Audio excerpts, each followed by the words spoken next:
West Virginia.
Our audio, and you're ready to go, council. Okay, well, it is 7 o'clock, so we will call it into order and let's have our pledge of allegiance. Then we'll do the roll call. I pledge allegiance to the flag of the United States of America, to the republic for which it stands, one nation, under God, indivisible, with liberty and justice for all. Thank you. Now, Mr. Town Administrator, would you call the roll, please? Alex Bessette. Present. Dan Grisco. Here. Mary Hines. Here.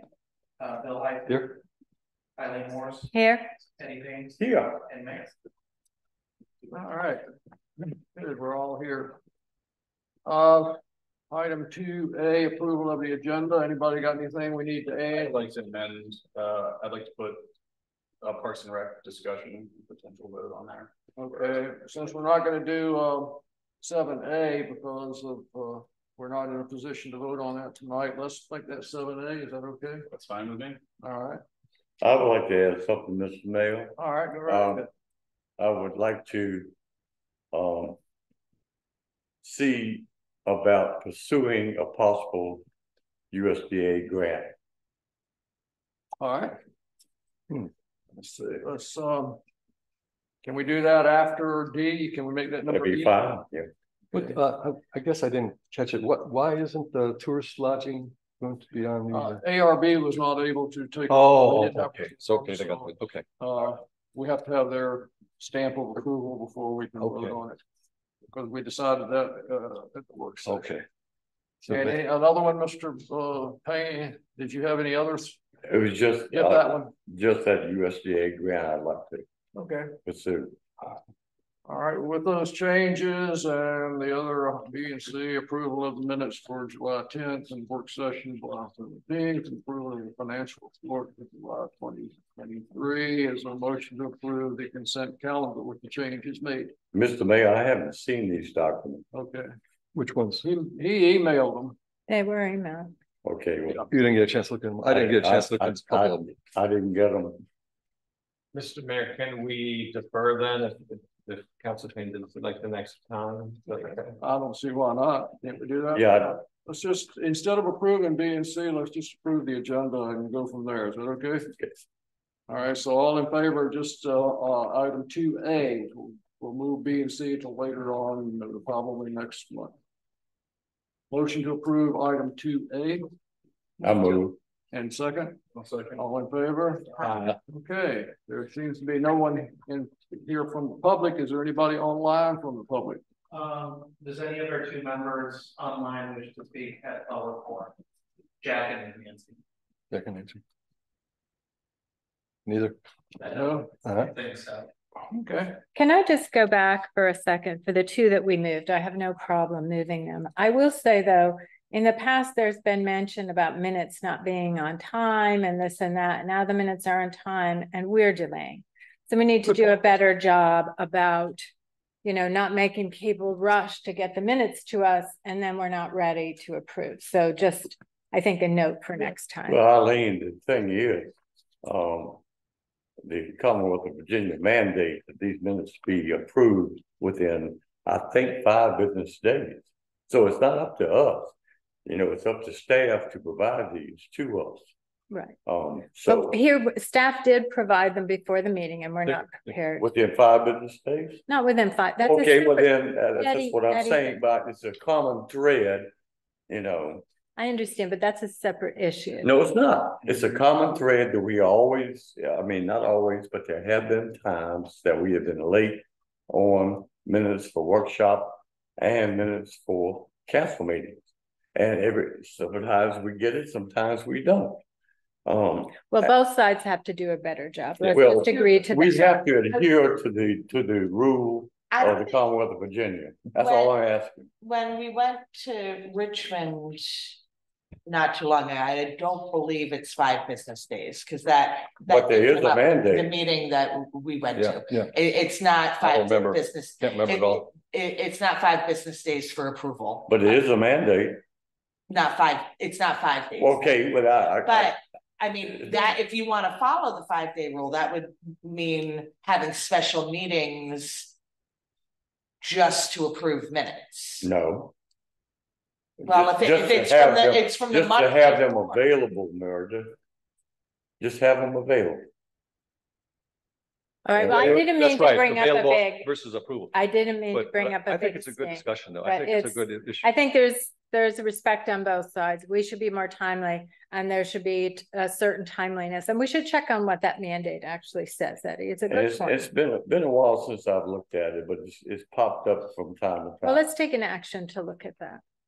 Talk to our town administrator. Javier has something to say. I was under the impression from rules, we've usually published them 3 business days before. Let's find out. Including the business day, you can include the Monday. I can check rules again, and then after approval, there's a 7-day Yeah. period, it needs to be distributed to Right. the public. So there's a weird thing where it's right when you guys approve, then 7 days after, I have to publish that before 7 days. You know, Well, we have to have them available to approve it. Yeah. And that's my problem. My understanding was 3 days because we always sent out minutes Thursday. And have you always met that obligation? No, but that was not. Well, that's my point. You see, we need to start. But this is more recent. maybe though, with the they new have town been. clerk, we can do that. Well, recently, I think they have been meeting those Well, deadlines.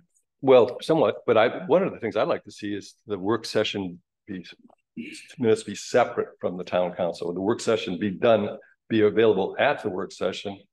And then the other ones available. Because I think, you know, we're doing a work session, it'd be good to have those minutes right there instead of the next week. Those are late. But I don't know if that's a requirement, but I think that'd be helpful. let's do what we can do. Yeah, That's right. yeah. Okay, Deal with our reality here. Find out what we need to do and do it. sorry, right. everyone. Well, that's a good issue. Thank you. Okay. So have we voted on item 2A through the agenda? It wasn't, Yes. yeah, Yes, we we did. did. I got lost there. And I do like the minutes. I do like. All right, no more public here, and none of our Zoom public want to speak, so, only thing to add to the mayor's report is on Friday, I had a nice meeting with Supervisor Price. And the main two things we talked about was one about the fire department. And according to her, the county is planning on putting a tanker truck at Station 17. They have a grant called a SAFER, SAFER grant to pay for more firefighters and EMTs to augment the staff. So they're trying to hire people, train them, get them on board. And she said if we had any specific questions, we should contact Chief Eccleston or the Deputy Chief David Puckett. So that was the conversation on the fire department's not going away. But like everybody else with volunteers, they rely on volunteers. It's tight, you know. Well, it's tight for professionals too. Last time I looked into this, there were quite a few openings on their site for those positions. There were quite a few open positions, and those are paid positions. Yeah. So they're even having trouble filling those. So I don't know what the current status of those are. Mr. Mayor, I can add a bunch to this. At least they're going to use this grant to try to hire more paid people. So, I mean, you take Tim Carr's son, for example. He went through, he was going to major in law enforcement, and then he went up to going firefighting school, and he was stationed over there near Martha Jefferson at that station, and now he cuts grass with his daddy. Well, you know, the problem nationwide that I spoke to many years ago on this council was recruitment and retention. That's what killed the Scottsville Rescue Squad. We could not get people to volunteer, and the economy played a role, out-of-pocket expenses played a role, a college level training played a role, and people couldn't do it. Now, our fire department is well trained. They take every training course. However, I live right behind the fire department, and I hear the tones go off. If I'm out there drinking coffee and there's a fire, I can tell you where it is. And you see the same 3 or 4 people show up. We do not have recruitment and retention in our fire department as volunteers.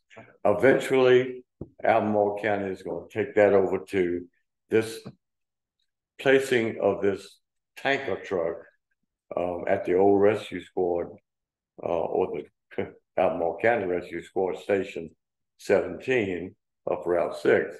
It's just the first step.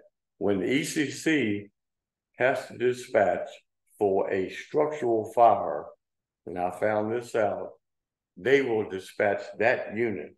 Scottsville will not be called. Scottsville is going to be mandated to backing up on basically those calls, backing up, and traffic accidents, because they are certified not EMT level, but basic life support until EMT gets there. And what I'm trying to say is, you know, the future of the Scottsville Volunteer Rescue Squad, just forget it. Albemarle County is going to take it over.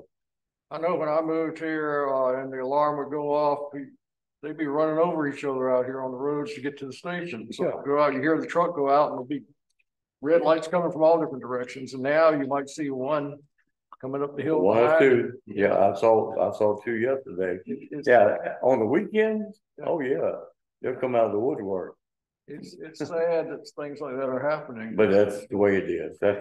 Well, it is the way it is, but one thing we should be really clear about, I think, from my standpoint, certainly, and I'm sure some people in the community would be concerned about this, is response times. We need to guarantee, we need to have some type of SLA if you're going to take over that function, then we want to have guaranteed at least some level of response time in this community. I requested that from Chief Eggleston over a year ago. I would like to know the response time of the Scottsville Volunteer Rescue Squad. He would not supply it. Okay, that was Albemarle County's chief guy. So he won't give us anything. So the only thing I have to say about response time is I sit up there and drink my coffee, and when the tones go off, I look at the clock, and if they get up there within 5 minutes, that's good. 10 minutes is not so good. I mean, that's it. So is there anything, did Donna mention, Supervisor Price, did she mention anything like that? Not in that conversation. She's out of town this week, so we're going to get back together next week and talk about it some more. The other thing we talked about was our inventorying of the streets and things that need to be done as soon as we come up with a good list. And again, this will be next week when she's back in town. I'll meet with her when that list is ready and we'll present it to her. She will be at our next work session and council meeting. So if we have it ready by then, we can hit her with it. Now, as far as that goes, Mr. Mayor, Javier and I had a talk a while back about putting this on social media. If anybody saw anything, report it. I'd like to know the status of that. So she's going to come to the meeting second Monday, September. We've got to have everything ready for her by then. So Javier, what do you think? Are we getting any response from anybody? Yeah, so this week we were beginning with using Jack's process. So Jack set up that process that I showed via email. I've talked to both Meredith and Bill, and he's starting to plug in some responses you've shared. I can post on social media. I set up and shared via email a timetable to wrap it up before that work session for next month. And so your input is adequate or? Each one's different. Each one's different. I think we already have a good chunk between you, Bill, and the chief's report that you sent about a month and a half ago.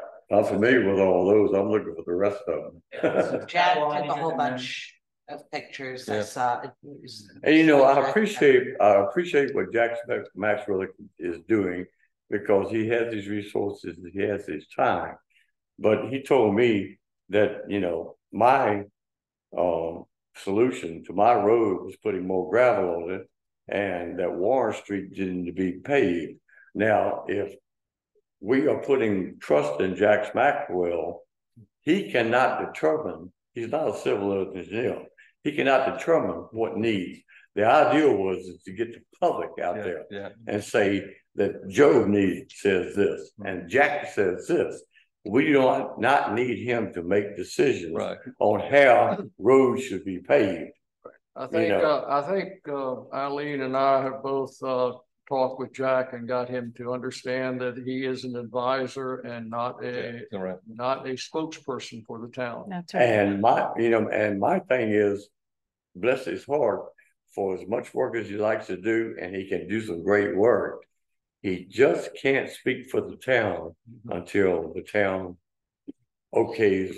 Right, and we've made it clear that that's not going to happen. You've got to really admit sometimes. Right. And he's not a driver either, so that's a big difference. If you drive, it's a lot different than walking those streets. The only other couple of things she mentioned to me was that they're restructuring some of their fee schedules, and they're cutting it down from 314 fees for county things that you have to pay fees for, like building permits and stuff like that, to 154. And that'll be in effect next year.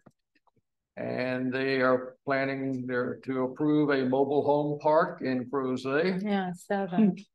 And they have a thing called a blight ordinance. It's kind of like our cluster ordinance that we talked about, but it really has teeth. So they had she showed me a list of properties like this in the county. They go to them, they say, you know, we've classified you as a blight. And if you got, you know, 30 days to clean it up, and if you don't, they come in and clean it up and then get a lien against the property. Is this for aesthetic reasons? I mean, It's for junk around the place. okay, You know, like that's good. blight, anything that they consider blight. So anyhow, that's all we talked about the other morning. And I will say she is out of town this week, so when she gets back, we'll get together maybe next Monday or Tuesday. And Javier was tied. It was Friday because you were tied up all day in Charlottesville on those things you had to take care of up there. And so it was just she and I, but we would get the three of us together, and anybody else wants to, one other person. Yeah, I thought, One other. yeah, I wouldn't mind being involved. Yeah, so I'll keep you posted on that one. So that was basically it. Staff reports, Javier, you want to give us? Just, if I could just interject, Mr. Mayor, one moment on the streets thing. Do we have a list of the streets that are our responsibility versus? So, There's, I know them all, I can tell you. yeah. At least Well, it would there's be five good- that are not. It would be good to have, and Yeah, it would I be good. ask this because Right. it's come up time and Yeah, time right. again, even in the public, I agree. where there's an expectation that the town is supposed to maintain everything, and not all of the roads agree. are the responsibility of the town. So I would love to have some kind of picture or list or something. Javier, I don't know. That'd be good. Well, there's something called a surface treatment schedule that the state has gone by. Well, for many, VDOT many talked years. about that, But right? I'm talking about VDOT, yeah. Yeah. And they have they know every street in Scottsville, and they have a time that those streets will be surface treated. Oh, do they? And that's your Can we get, windshield breaker. can we get that list? That'd be great to have that list. Well, it's, I don't know, you see, because I'm not sure whether you can amend it or, you know. Well, we Good to can know. ask them Good at to the know next, what it is. and but, we can yeah. ask them at the next quarterly meeting, But you Yeah. know, I what the think from schedule is. Yeah, our that's great. meeting, you know, they said Route 6 to Route 20 is their baby. Yeah. And then everything else is Scottsville's at the whim of Albemarle County. And they have a surface treatment schedule. And it used to be when I was in the paving business, a 6-year schedule. And some of these roads have not been treated for 6 years. 10. Maybe they changed it. Right. But we need to find out what VDOT plans to do in the town of Scottsville. And that's Or where we are on the the reason why we are approaching Supervisor Price, Right. you know, with their request. And that's what we need to have, is that list of what, you know, we're responsible for through the county, so that we can ask Supervisor Price to advance those on our behalf, right? Well, we might not get them in time, but at least we can tell them, you know, where We they can are. get the list. We can certainly get the list. I don't think so. Well, we can hope. We can hope, Huh. because VDOT will come back and say, you know, it's up to Albemarle County to approve your repairs. So you bounce back and forth. All right, Mr. Staff. Share something, Thank you, Javier. a list of public roads and Scottsville roads. That would be great.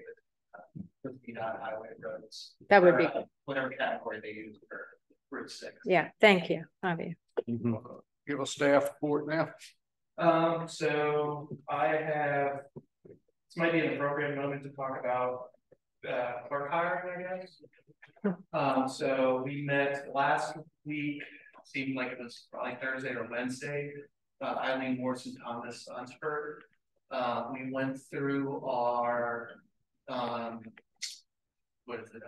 through our group of candidates, and we had previously done an assessment through our process, and then we talked about our staging and process beyond this first round of reviewing resumes into phone interviews, and then into a final shortlist that can be shared involved interviews. I think we're on track. I shared a schedule with both of our members on how quickly we would hopefully try to get a clerk in. I think it was a productive meeting, about an hour and a half or something like that. We will continue this week with phone interviews and then shorten up the following week and then try to move as quickly and as responsibly towards having a new town clerk. This might be a good opportunity for any questions about the process or about the last week since work session, because I think I reported out during work session. My hopeful is to either by the 18th at the latest, try to get somebody in there, thinking of 2 weeks notice, considering how quickly we can move. Beyond that, I've shared agenda minutes, a financial report that would still be useful for review, for assessment of that first month. So I think you think of it as, I think it's 8.3% of the year waiver through the year.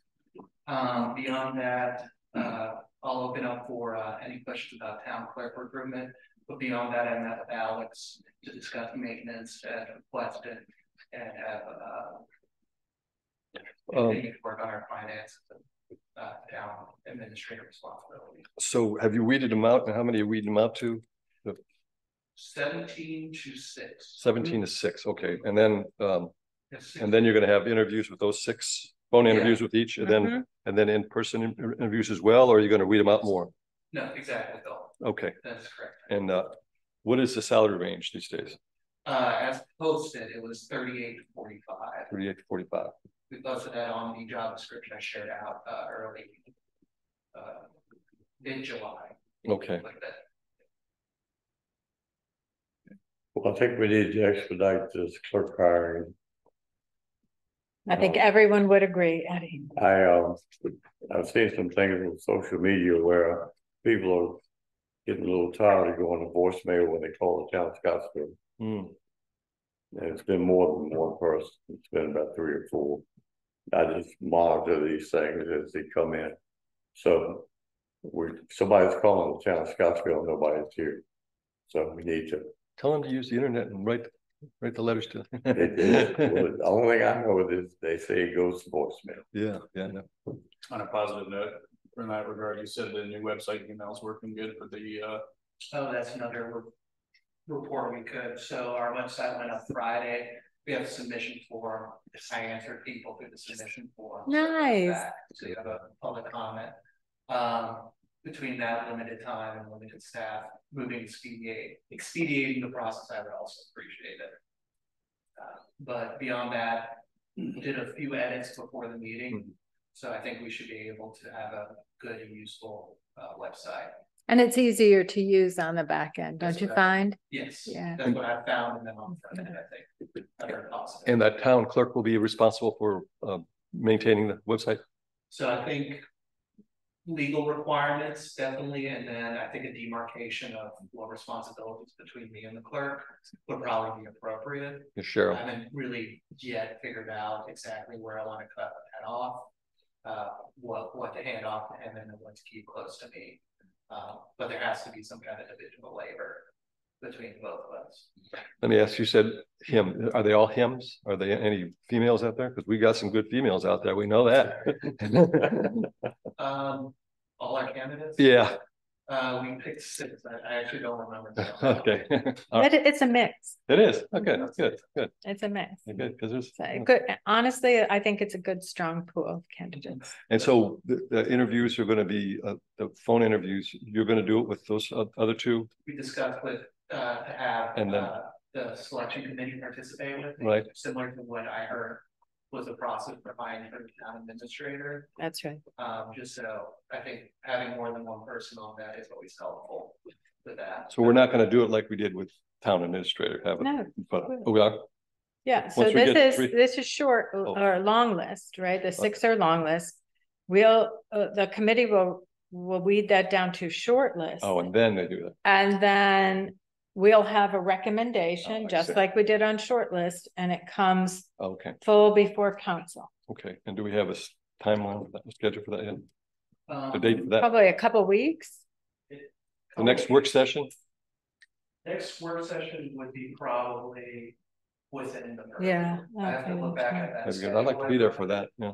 For us, But I remember I was trying to move as quickly as I think. Sure. with Doing a good selection process. Well, what's the cutoff time for the applicant? Oh, it's closed. So we got everybody we're gonna get. Yeah. And should we want to, 17 felt good. and should we each have a question or two that prepare for that ahead of time too, like we did last time? Yes. Okay. It'll be the same process. Same process. Same process. Yes. Anything else, staff?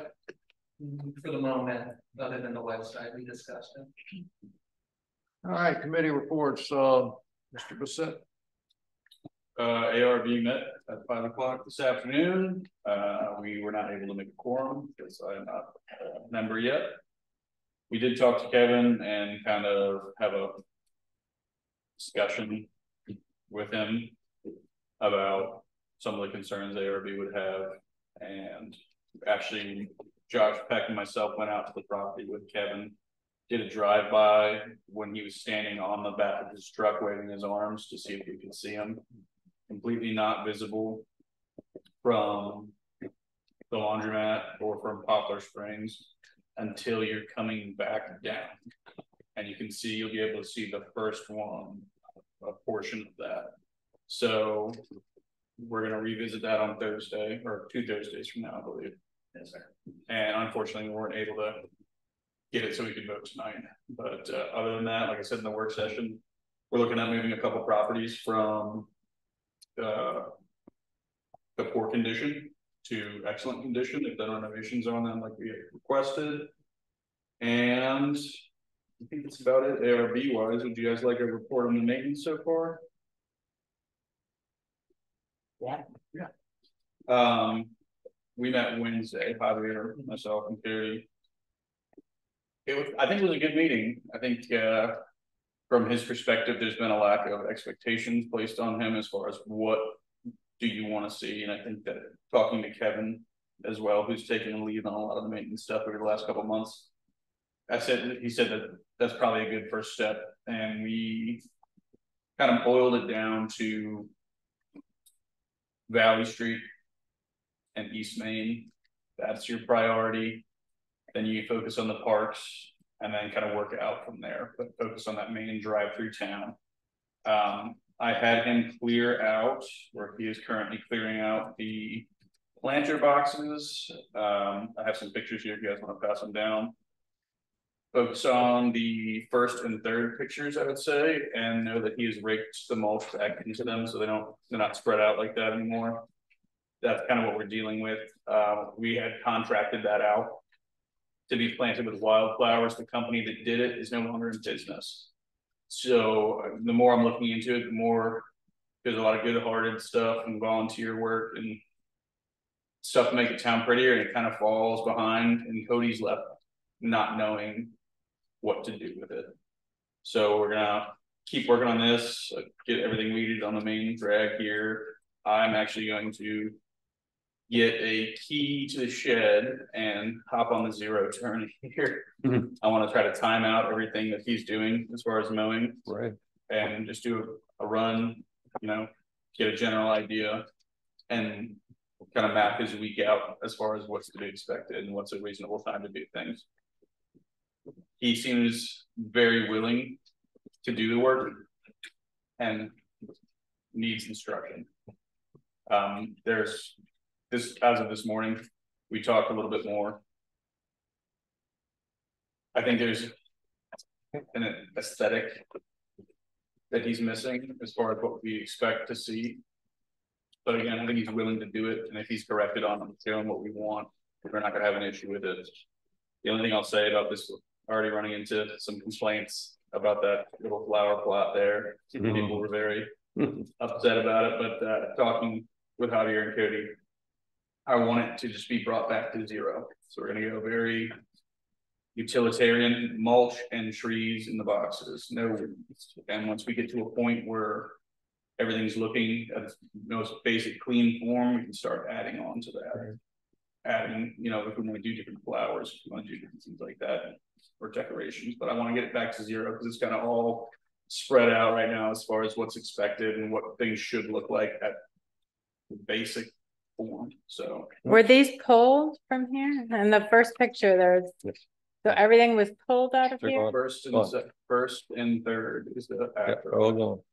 Oh. One thing, Alex, that's also interesting, well, first of all, thank you for doing that, and because we're kind of getting toward the end of the season, so it'll be good to kind of finish. I mean, the only thing you would probably do maybe a small thing, so it's a good time to finish out. Grass cutting has speeded up a little bit because of the rain, but generally it's dying out, you know, in the next couple of months, so it's good. So thank you for all of that.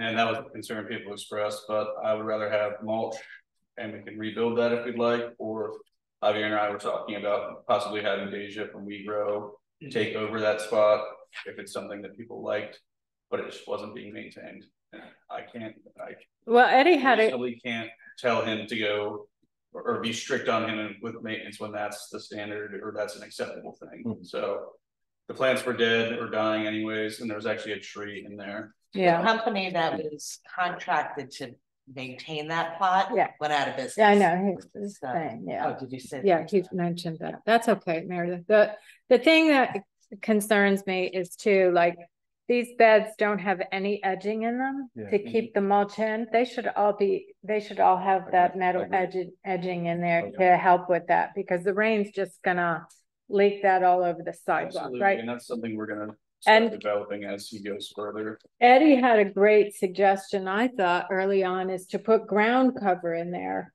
instead of mulch, so that we have A, green space, and B, we're not always investing in mulch to do that. And there's some very good native ground covers that maybe Deja could help us get, and let's put some in there. It would have been perfect. Flocks in there, that would be so pretty. You know, anything green would be better than what we've got, right? Be seasonal, other than that, put prairie. And then there's no, there's no mowing, there's no, you know, it'll fill itself in beautifully, and it just has to be trimmed. And that's, we can build to that. But if you're looking at right now, we're at a time of year, there's gonna be no ground cover that's gonna grow, or at least in time to make it look decent. I think that's now it's too late for that. I think just bringing it back to mulch, if he has to go and rake the mulch back in every day, which is very possible, that's a great thing to go, all right, we need borders on this. But the dead compacted mulch that was there and the weeds popping out of it on most of the plots, and that first page specifically, I mean, that's separate, but as a majority, they're mostly just kind of desolate looking little patches. So what we can do now that they're remulched is, as it starts to fade again, have them just rake it up, turn it over, and you'll have that fresh look on it again. But well, you know, Alice, we've got like I said before, we've got 30 plants in this town. Some of the plants are living, some of them aren't, some of them have, you know, invaders. They're dirty. I mean, I'm almost of the mindset to take them all up somewhere, power wash them all off, save the annuals for some spot. We probably end up with 10 planters, because what's growing in there is, I mean, it's just unsightly, all up and down the main drag and everywhere else. And we don't need them as farmers. That perspective right there is exactly what I'm trying to just get back to regular maintenance.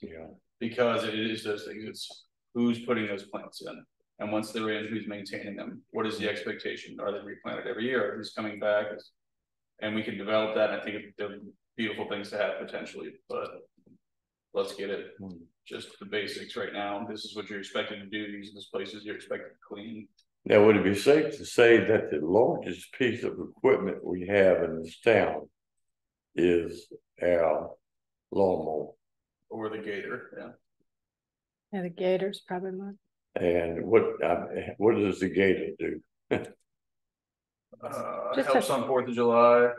Just a small truck for mowing and stuff. It's just a 4-wheeler, right? Yeah. Go on the levee and all that.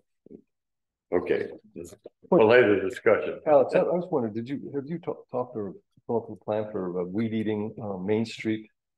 Because we got that school opening up, and it'd be nice to have that really spruced up a bit on the street there. That is the worst street, Main Street, the west Western. So I'll give props for props are due. There's no drainage. So if you're going from, I guess it would be the tavern. Right. No, it's Right. straight back.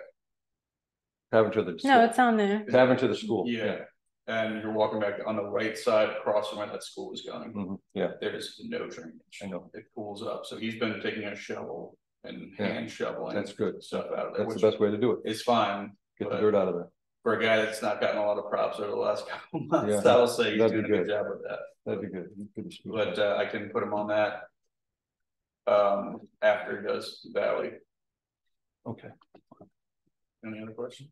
Any other I questions? got one more about, and going back to ARB, and I kind of, maybe I missed it, but is ARB going to take care of the sign ordinance and, you're going to deal with that? We're gonna Not look the at it small ones, but Thursday. the big one up there at the inappropriate one at the car wash. We're gonna look at it on Thursday or 2 Thursdays from now. Okay. How often are you meeting with Cody? So we've met twice now since last week. And I would like to continue about twice a week. I Okay. met with him this morning unofficially. I saw him on the side of the road and stopped. And Are you documenting them? not as of yet, no. I probably should. You should. Yeah, I got No, you. that Yeah. should be a must. well, that's documentation here, but a little bit. Well, No, there has to be documentation Have him as to the sign off on it. feedback and whatnot, yeah. I met with him this morning at 8 o'clock for about 2 minutes, so. It's best practice, so I would just encourage Yeah. it, that's. Thanks for doing that. This is such Hopefully a it great, works. yeah, what's gonna work? We're making. Okay, What an appropriate sign at a car wash. They just- Yeah, they got these big signs over there, these screens, and they have like horn. yes, on the fencing. At the new Yeah, way. every car wash, yeah. Yeah, Okay. yeah. It's like- Not this Higher guy. people. Not the, I think we were. I understand. Any other questions for Alan? Javier has something. Sir. I can't find anything really in our zoning ordinance, because I know when That's you're talking those about signs. those types of signs. It's at the and AOB. Screening, when privacy screening on fences.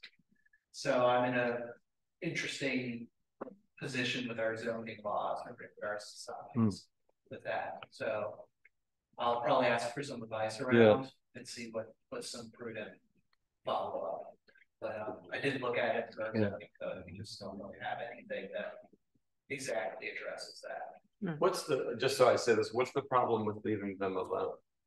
Like, Well, we have a temporary sign ordinance that says this temporary sign can be up for 30 days, then it has to come down. Yeah. Mayor, can you talk about that? Yeah, we've been kicking this thing around, so. when I say that, meaning I'm not trying to be, I mean like, cause we're talking, I guess, what, till February is the Yeah. time frame? Yeah. That's more than 30 days. Best case before Christmas, probably gonna be in January.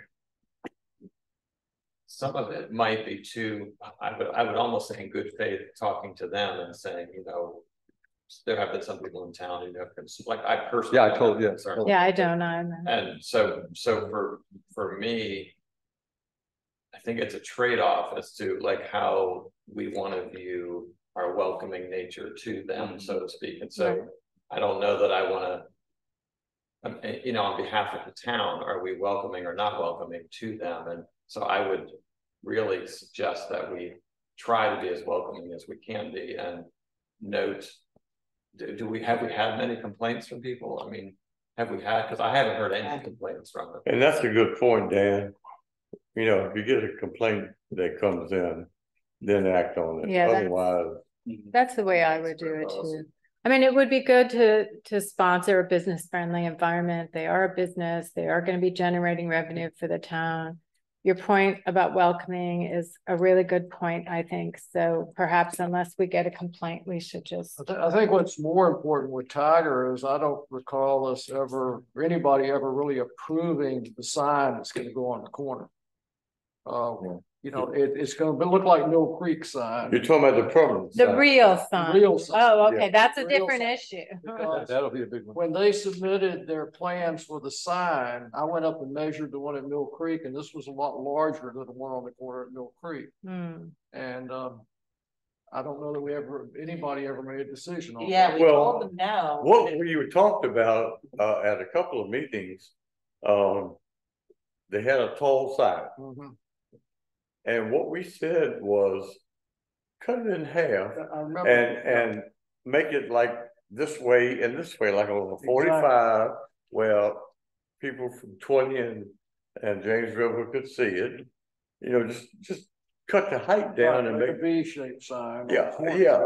I don't know, did they ever come back with any designs? I don't remember, I don't remember but that seeing was, it. you know, and of course, all these things are electronic, you know, they got the electronics in there, and, you know, they've got the way they do things.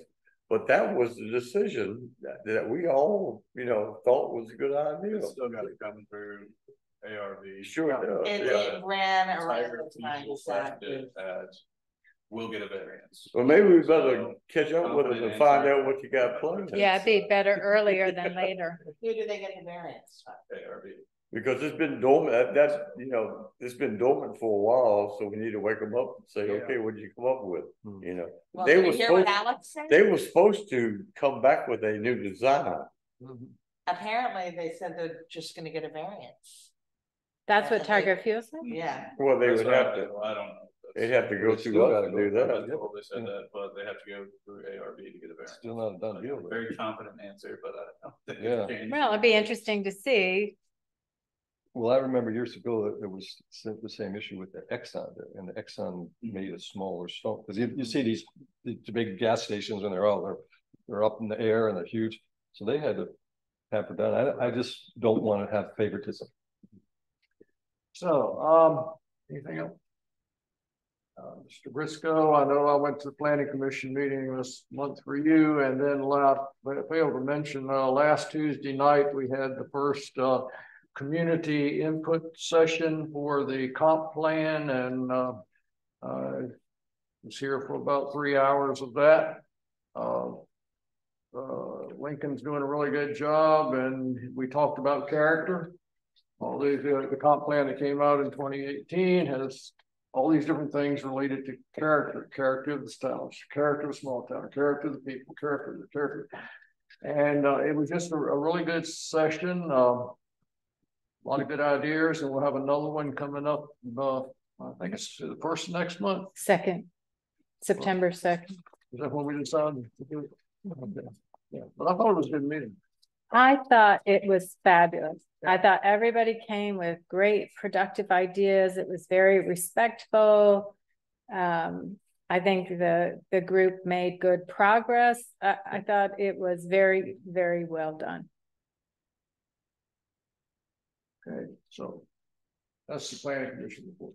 All right. There's, Mr. Mayor, there's a thing or two I will add when we get to the other item. That's not what we'll. Okay. Prepare that. Anything, Ms. Hines? I have been in touch with a number of community organizations, namely the Pastors Board, the Lions Club, SCAN, the Chamber of Commerce. Who am I leaving off? The new hiking group, the James River Hikers, to start a quarterly meeting. And then I've gotten some response from them that I should include Friends of Buckingham, the Boys and Girls Club, Keene, a couple other places, just because it seems like everybody has a whole bunch of things that they want to get done. And I think everybody's feeling a little overwhelmed. So this is just going to be, you know, once every 3 months to kind of let each other know what they have coming down the pipe. And, you know, can Chamber of Commerce help SCAN with something? Can council help, you know, the Lions Club with something, you know, and just a little more collaboration and things going on. The day after, and the museum board, the day after, or maybe even the day of that I sent that email out, I found out that next year, 2024, on September 13th, will be, what did we say it was, Javier? 280th anniversary? I thought it was 78. Maybe you had it. It's gonna be a zero. It's gonna be a zero Right. one. So, yeah, so 280th anniversary of the founding of Scottsville. Wow. 1744. So September 13th, 2024 will be 280 years. Wow.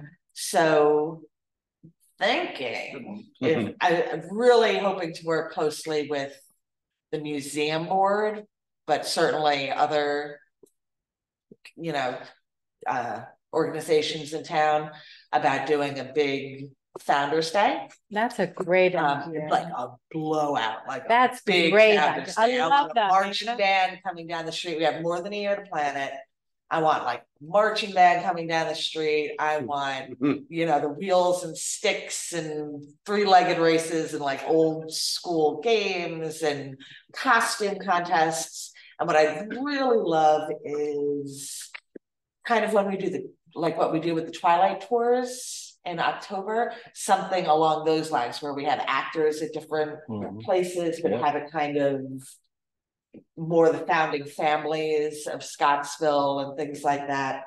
Anyway, I'm hoping to bring that up at our first meeting, because I think that's a good one to. That's For great. all of the organizations in Scottsville to kind of work on, and then maybe make it an annual thing, but have every like 0 year, like every 10 years, like just have it 0 or 5 or something. Yeah, like a big party. I was here for the 250th. I don't know if anybody else was, but that was pretty cool. They had a big play at the in that little triangle by the plant, and we had I helped organize it. We had a 5K run. Oh, interesting. And that was great. But there was a lot of festivities. You probably could go to the museum to see what they have, but they talked about doing it every year. But that was the 250th. And it's probably a lot of work for every year. The play was based on the history of Scottsville. There's one thing that we did in Scottsville that probably nobody here remembers, and it may have been the late 70s or early 80s, but I can't remember the group that put it on. We actually had a play that people dressed up in costume and portrayed the history of Scottsville to present day. And there were singers and music. And I said, my gosh, how did they pull this off? You know, I wasn't a part of it, you know, but it was really something to behold. I mean, they had everything. I mean, they were even, you know, they would portray former mayors, our telephone operator. I mean, it was something that brought people a little bit closer, and they had a lot of people that came in and had a musical part of it, and that was just so heart-rending. I never will forget it. Well, yeah, this is definitely the kind of it's been a while thing back, that I'm hoping. and it was a good turnout too. Cool. Yeah. So yeah, so I'm Great excited. idea. That's very excited about that. That's my little baby that I got working right now. Let me, when we have our next museum board meeting in November, I'll give you a heads up, and if you're free that morning, I'll be there. it'll be a Saturday morning at 9:30. Okay, Saturdays I'm Okay. yeah, that'll be good. Help me remember. Okay. All right, any questions for Meredith? Sounds like but the museum is working on the 250th birthday of the country in 2026. So, you know, nationally. Yeah. Right. Wild in our town out there. So this could be a good Isn't that? Yeah. good prelude to that. So, Mr. Heisen, you got anything for us? Well, I sent the minutes, so I basically went over the website, and we went over the maintenance and a little bit. What else we go over? A few other little things, but so if there's any issues for the government service, a couple of them came up recently. One is procedures for communicating amongst us, like Almar has a protocol for communicating with the staff, and the other one, a procedure for which we ran into last time, when you resign, how that works and when and how that's communicated and seeking a new person for that position. So those are some things, but if anybody has any ideas, I guess we'll look at finances still and things like that, but government services could always use a few new issues. They're real good. And we'll probably continue with maintenance. Good. Sounds good. Any questions for Mr. Heiss? Ms. Morse? Anything from? No, not this time. We've talked about the website and whatnot. So I think we're all good. We're meeting our deadlines and everything's going well. Mr. Payne, you got anything before we get down to item 7E, the USDA grant? I met with Chief Jenkins today for a Monday meeting, and the police department has been really busy. They were able to get their new cameras installed, which gives you a live feed on your cell phone or monitor, and those things are fantastic. A good overview of this part of the street system.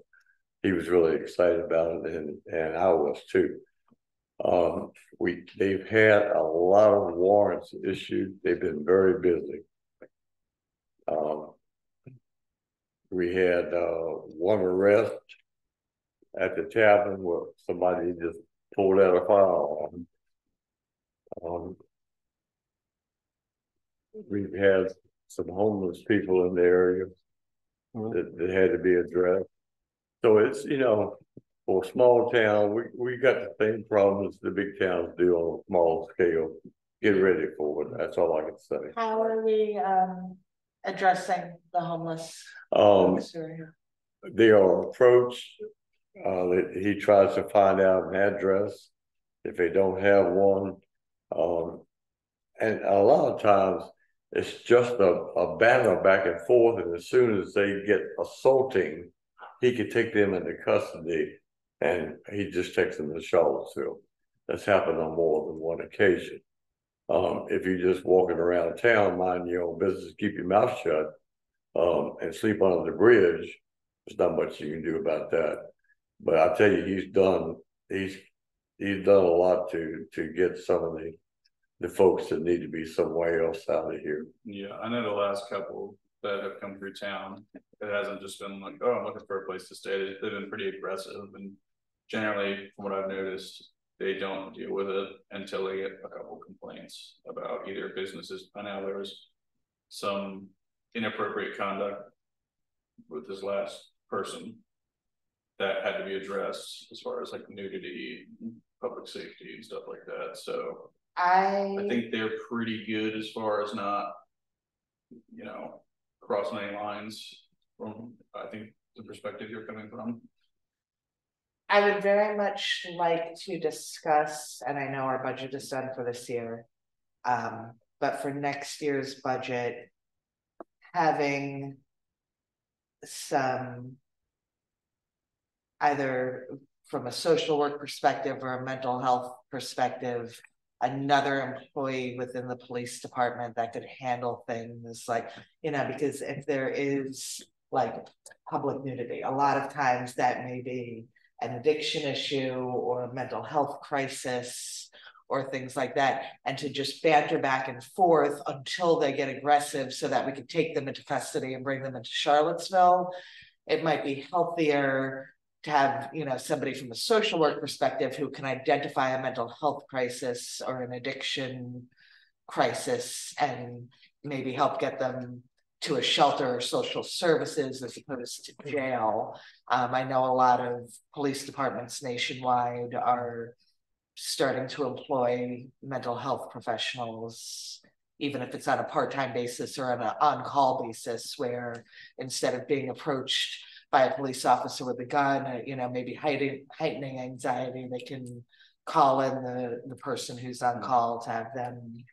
And I think that Charlottesville does have those resources, so a potential, I guess, MOU is what we have for just established with the Albemarle County Police Department. Maybe have an ability to use those resources in town and provide it that way. Yeah, I'll tell you too, Greg has taken people to shelters as opposed to jail. Oh, I think Greg is great, and I Yeah. don't want that to He's sound done like it. I'm questioning his he's- job or his ethics or Yeah. anything, yeah. That's just 2 occasions I can remember. But the thing is, we cannot enable these people. Because once you enable them, they will be here. I'm Yeah, sorry, I'm that I've got the saying biggest heart in the world. But a lot of times. I take in stray dogs, stray cats. I can't even go to the better than SPCA, jail. I'll bring somebody home. But You know, you it's- can't enable these people if they don't belong I'm here. not talking about enabling, but being homeless isn't a crime.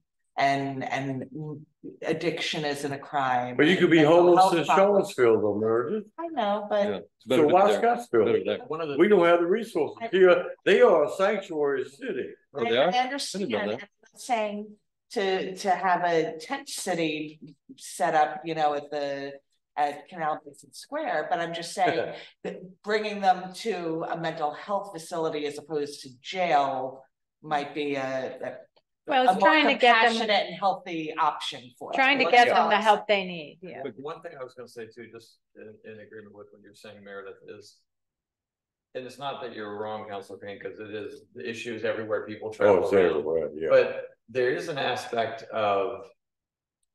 You know, we make an assumption, we can have people who are our own residents who are homeless too. I mean, in other words, it's an issue of how do we as a town have compassion and resources, and at the same time, I mean, I hear what you're saying, Councilor Payne, where it's a fine line that you walk, and I think your point is a good one.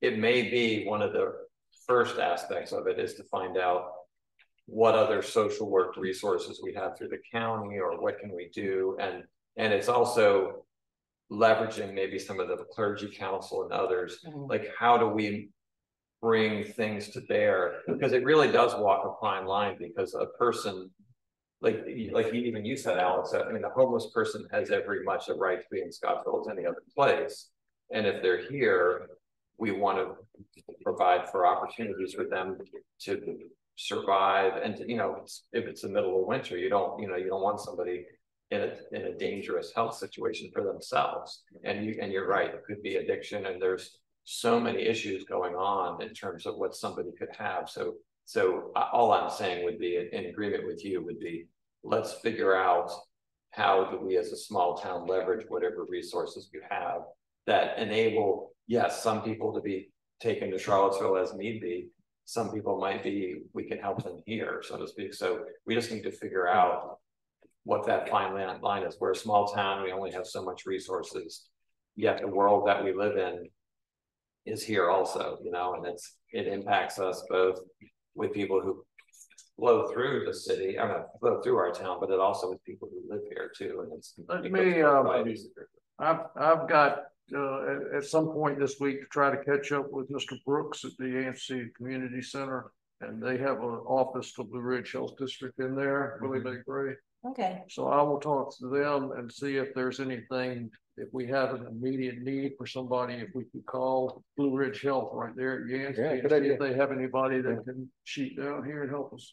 we also might be worth talking to the group that Nancy's a part of Yeah, too. here People might to have see some how they connections. might also I think we can work out some. Oh, kind yeah. of- I think so. Javier, would you mind adding that to the agenda for our next work session? We could also get the chief. An update if we have anything on record, or what our policy is with like vagrancy, and maybe a SOP, or like maybe discuss standard operating. And the chief on could probably weigh in, facilities because he too. probably knows the protocol That'd be a great thing to have. for Charlottesville. Sure. Yeah, be my first You know, he'd Yeah. be ideal. orientation. And I think Yeah, he could kind of go over with us. Get a grasp of what we as a council Mhm. feels appropriate. Mhm. I don't think we want to have. Yeah. A large number of homeless people here, just like anywhere else. But as you're saying, if we can offer resources. And help them out, or if it's as simple as, I need a ride to Buckingham. That's where my house is, or I'm stuck here for the night. Getting that. Yeah, Lewis Cable over here, after you go past the laundromat, start up the hill, Susan's husband is, he put in a lot of volunteer hours at the Haven, but it is operating. So he might have some connections too. Okay. You know, it's a sad state of affairs, but in New York State, of course, New York City has their problem because they're a sanctuary city, and now they've got thousands of people there that, you know, they can't even support. Yeah. The New York governor said, well, let's invite, you know, these homeless and migrants into our homes and help them. I don't think the New York governor has one in her house. But that was her answer to the problem. Invite them into your homes. Personally, I don't want a total stranger, you know, I've never met, you know, sleeping, you know, 10 feet away from me. You know, so we've got to come up with remedies, because if you think Scottsville is vulnerable, you're right. I mean, I've seen the migrants walking with their backpack through Appomattox, through Farmville, through Charlottesville, and even in Scottsville. It's coming. You better be ready for it. Turn them away, you know, and send them somewhere else. I'm sorry. Well, again, Council Payne, I think it's great. I think we're going to have a conversation. I think we made it to the point. This will be on the work next session time. agenda. That's such a good issue for us to talk about. Yeah. All right, let's move on to number 7, because we could talk about this all night, and I'm sure it would all be productive and worth the time, but we've got these other things to consider. And Mr. Bessette, have you any more to add to 7A? Maintenance? That's what you wanted to talk about? I think it was Parks Committee. Parks and Rec, okay. Yes. Kind of And like so- falls under maintenance too, so go right ahead. I think it's a good idea to start a committee. Have us, whatever public grounds that Scottsville is responsible for, have that committee be in charge of, whether that's coordinating volunteers or getting with Cody and setting up a maintenance schedule.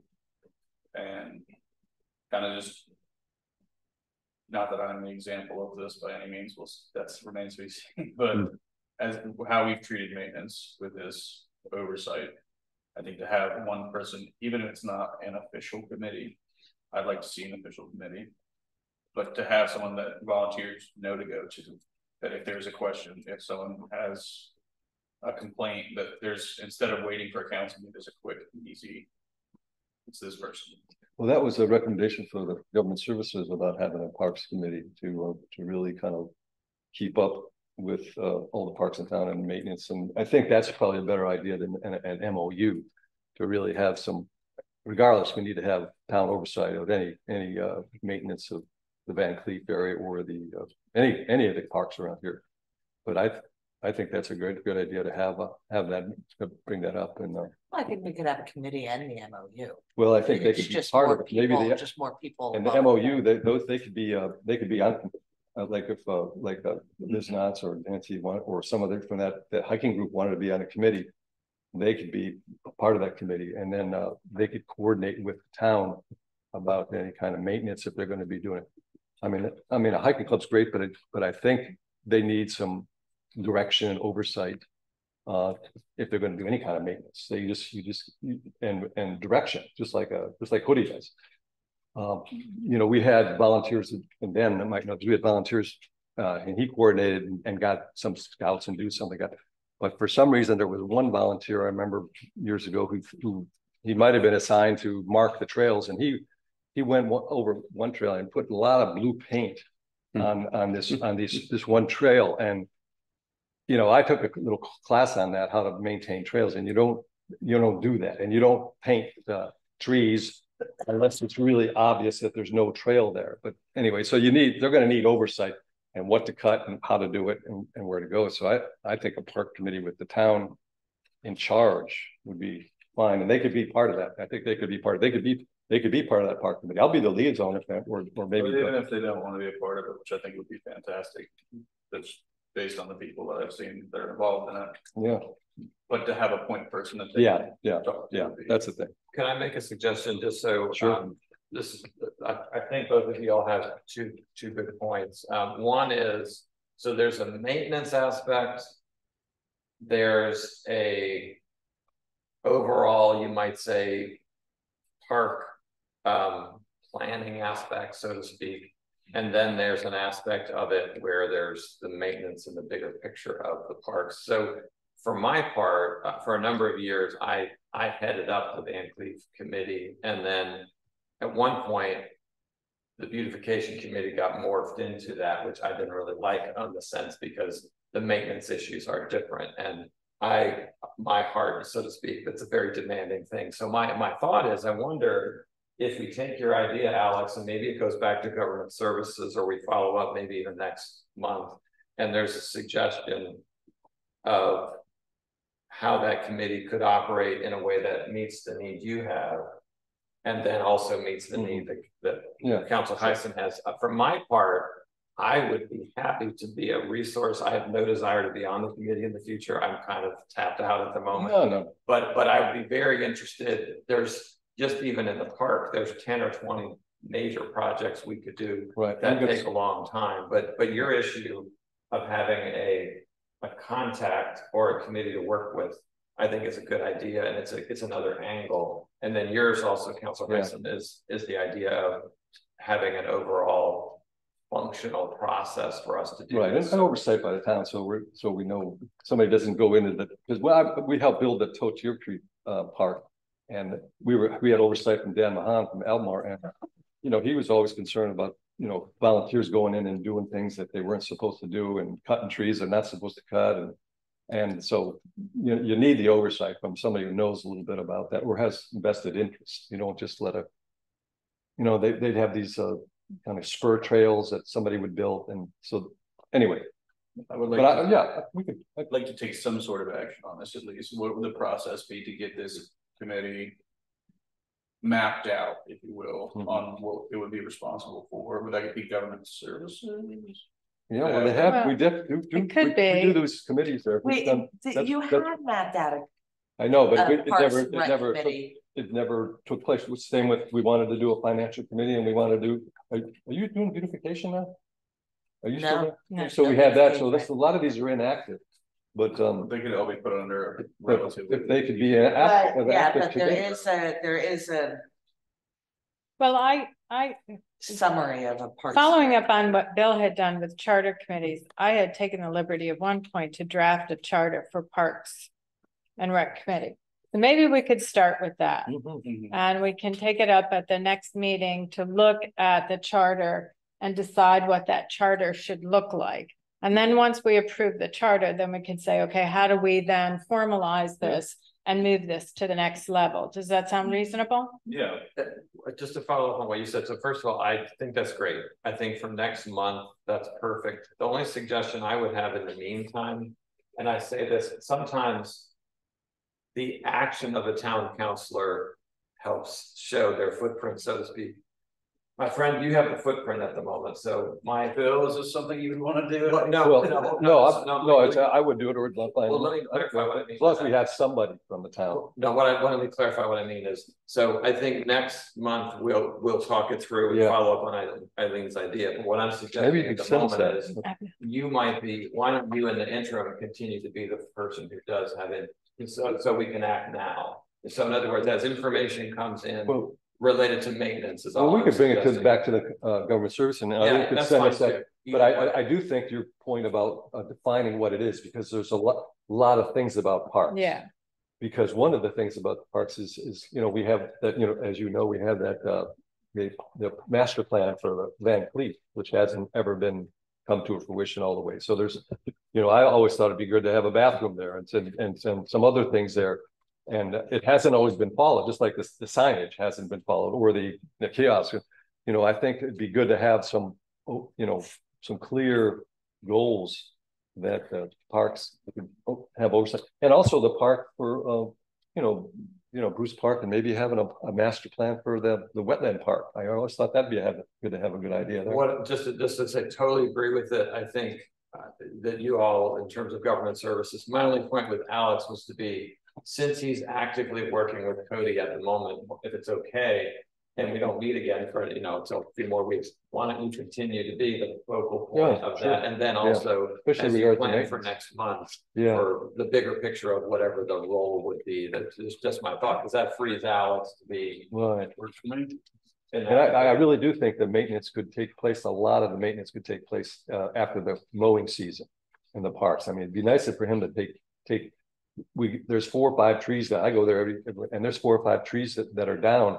And he's probably the only one who could handle a chainsaw. We don't want a hiking club using chainsaws. They could use weed eaters, but so that would be good if Alex was involved. But I could show you those trees. One thing I would say is when the trees came down, we had many volunteers. Yeah.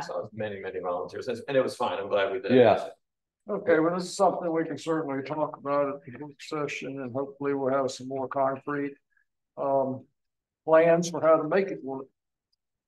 Item 7B, the Bessette has been faithful in going to ARB meetings on his own at his request and reporting back, and we need to make it him an official member of the ARB. So I would like to hear a motion to appoint Alex to the architectural review. So moved, Mr. Mayor. Is there a second? I'll second. Is there any discussion?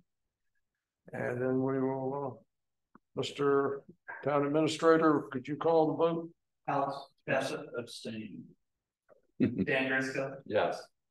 Meredith Hines, Yes. Bill Heisen. Yes. Eileen Morris. Yes. Eddie Payne. Yeah. Okay, Motion passed. great. Yeah. Congratulations. Congratulations. Yeah. That was before the ARB meeting. I know. Take care of Kevin tonight too. I know. That's okay, we'll get it done. Item 7C, Mr. Town Administrator, you want to explain this again and how we can make it work? Yeah, so I discussed some options for reprioritizing the administrative budget. Last session, I shared that I had enough to cover Lincoln's or additional comprehensive plan work with the pay gap for payrolls that come in the 25th this month and then the 8th of next month. So we always pay payroll 1 week after payroll ends. So, for example, the 25th payroll is last Friday, and then the 8th, that payroll is the Friday before that. Can't pull up a calendar, so I did some more number crunching. From what I see with I expect additional savings from our health insurance plan. From what I expect to be our health insurance totals for next year. I can't be definitive and I can't ask, and we won't know until we get through our process and are fully staffed. That includes 1,888. Alex offered if we wanted to wait until, Alex gave a suggestion about if we wanted to wait until the 9/22 budget. That's another possibility. Payroll every bi-weekly for a town clerk is about 1,700 at the pay scale that Bill reminded us. That's 38 to 45. That's on the top end. So that is another possibility. You also have a surplus that you have baked in to this agenda, into this fiscal year. So there's more than one way to approach this if council's interested. But what I request right now is a decision so I can know how to move forward for the rest of the month with our comprehensive plan and the staff. And you're suggesting your request is for 2 payments? I was gonna I came back with 2 payroll savings. That was this one that's upcoming this Friday, the 5th and 8th. That was that 2,410.87 cents, and we would be saving in our payroll lines for administrator. Alex mentioned what if we delayed employment of addition of full staff by 2 more weeks, and that would save about, just in payroll, not in health benefits, that would save about 1,700. But what do you, I guess my question is, what are you requesting for those 2 pay periods for Lincoln? So the total that I have requested is 2,410.87 cents. So that's your total ask, Kevin. Yeah. And is he already received all the money from from his initial grant or whatever it was for initial, is that done? Is he done with that? So this is an addition to this? So he'll finish by the end of the month with our allotted for this year. So that's why we discussed it. And a few weeks ago with the idea of timing here. So we have that window this month, and then I can course correct with whatever decision town council has. How long would that extend him to, Javier? Do you have a sense? Through the year. Through the end of the year? We scheduled out bi-weekly 15 hours. Yeah. To maintain the schedule that we share with planning commission and town council, with the ambitious goal of finishing up the comprehensive plan by the end of the year. So this would be the last ask before the comprehensive plan was finished. Is that correct? This would be the last ask. Period. Right. Okay, yeah. Good. Thank you. It gets what its motions and actions by planning commission and natural town council has been the final approval of that. Right. This guarantees us a comp plan. As much as a reasonable schedule of 15 hours, collaboration with the planning commission, and then successful votes through planning commission and town council. I would expect, I had him square out the times, and then we have been expressing at the planning commission that it would shift into a different kind of mode where it's just less front heavy staff work and more planning commission drafting material. To put this in perspective, he's kind of doing off the charts work. So Yeah, right. In other words, Unbudgeted work, right. Well, the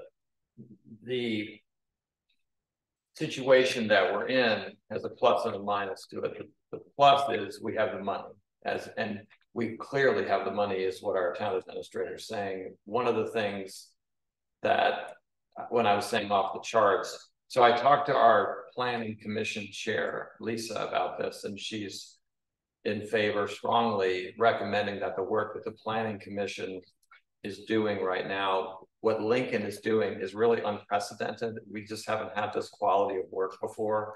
We've had a number of times where the town council has had a comprehensive done, and a lot of people in good faith, I know several people here have been involved in that process, but the PhD caliber that he brings has been really just a unique thing. So I have found, I didn't realize what we would get when we had him. Interns are an important part. I had an internship as my public administration master's when I got it. It's a very common thing. It's not common to have an intern of his caliber. That's the one thing I will say. So going back to Lisa, she is strongly supportive of us. I asked her to say, would that be something that you would think would be a good idea? Because we have to make a decision as a town. And one of the nice things about it is enable us to finish this in a way that's really good for I mean, ultimately, yes, it costs money. In our unique situation, we actually have the money, we have a way to pay for it, and to get services that we've just, it's shocking that we have such good service, so to speak. So that's kind of what I'm saying. Okay, well, I'd like to offer another perspective, because I've done this twice, and I've really gone through this thing with him, and I have concerns about the progress, the process, and the communication with this. And I think he's a nice guy, real genial, professional, intelligent. And I went through his 35-page resume, and he's an engineer, and he's a banker, and he has no background in planning, especially and the other thing is, I looked at this and this is, I think he did well with the survey. I think that's good. I think he should finish that and turn it back over to the planning commission to finish up. Let him finish the survey and do that. And even the survey, I have concerns about, because it's not done, and he's already got data on the survey. But there's just nothing here, I could help with it too. But this is he's and then they're going in directions that are unreasonable, like looking at annexing Fluvanna, making us the town an urban development area. I mean, I have the fact that he doesn't really understand planning and understand Scottsville, and then he's remote all the time, I really think it takes away from what our plan is. I think we need to deal with our town and what it is. You know, they did, and you were here probably, they did an architecture group, did a big show, remember, about 7 years ago, and they had all these students come here, and they're really creative and very nice. And they're real creative, but they're architects, they weren't planners. And he's not a planner, unfortunately. And I think he's out of his range. He's real worldly, he's been all over. He worked in Singapore, he worked in Switzerland. But to understand Scottsville, you know, that's a whole different matter. I understand planning is a whole different matter. So I don't mind him doing some more work, but I can't see him finishing this thing, you know, and some of the things that are in here are like blank, and there's nothing here. We should have had a rough draft by now. And we had a rough draft in 2 months after we started it. And I know he wants to reinvent the wheel and do all this stuff, and maybe that's what the planning commission, but I think we need to deal with what our town is. You know, we don't have to do a whole lot of big things with the comprehensive plan. Most of the land use is done. We got the 36 houses. We're going to have 42 houses. We have a shopping center, and basically, I just think he's overanalyzing everything. I mean, I saw this stuff about, you know, weaving approaches and distilling principles and using the strategic plan. I mean, I understand comprehensive plans, but I think it's just over. I mean, if I was on the plan commission, I wouldn't even be going to it. I think I'd be totally overwhelmed by his take on things. And, you know, I'm sure he wants to make a name for himself or have some sort of, you know, award or something for this. But I just think that we have a really good foundation of plans already, and you don't have to do a lot of shifting around with this. That's the thing I have, you know. Well, Bill, and I don't know if it's going to finish it within a year. I think it's going to be in the same thing we'll be in about in several months, especially if he's working remotely and not reporting to us and not reporting. Well, I wish you had been here for the planning commission meeting and the information meeting last Tuesday night. I watched it. You would have changed your. I watched the This is the most professional comp plan that's come out, and I'm saying this because I was on the head of the planning commission when the last one came out. This is far superior to what we produced. Oh, well, I disagree. I disagree. Well, you haven't seen everything yet. It's a comprehensive plan that's planned by a professional. Supposedly, is it but is it a good plan? I mean, we don't even know. My thinking is the gentleman took this apprenticeship and he had his goals and he's run his term. It's up to the planning commission to make the comprehensive plan with any assistance they want. Any more remuneration is not in the budget. So, and I don't know why they're comparing it to Albemarle or Fluvanna. I mean, those are totally different kind of plans, and you know they have different issues than we do. Mr. Mayor, I would like to make a motion that we approve the 2,400 is what you said. It's actually less than that. The 2,400 is this saving from 2 pay periods. It's 2160. I got a little bit. 2160. So, Mr. Mayor, I'd like to make a motion that we approve 2160 for Lincoln for his superior work. I do appreciate everybody's opinions, and I do realize we have differing opinions, but I think for what's best for the town, the level of project awareness, skill set is unprecedented in our history. And so that being said, I recommend strongly that we cover this very small amount for Lincoln.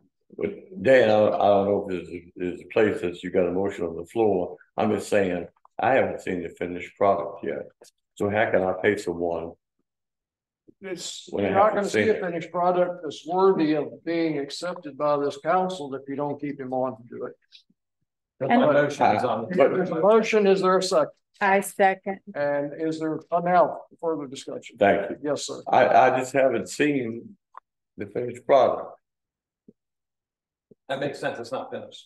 You know, it's in process, and so we're going to pay someone I mean, he came in here, he took the position as an intern. He knew the length of it, he knew the money wise, and all of a sudden, you know, we're all in awe of his expertise and what he's bringing to the table, which may be a great thing. But I haven't seen, I tell you the truth, I haven't seen much of what any of these interns we've had over the years have brought to Scottsville. I haven't, you know, it hasn't blossomed. He may be the exception, but show me what you've done and let's see if it's worthy of compensation. If this is an example of his work, I mean, it's incomplete and far from complete. He has a survey. To keep going. He has a survey. He has a survey here, and the survey is not completing. They want to do it over. Why spend all your time doing a survey with 38 responses and then I heard them talking about we're going to expand it another couple of weeks. That's not smart work. I mean, it's just not smart work. You do a survey, and then when you're done, then you present it. But he's presenting this survey, and all these things are blank, you know.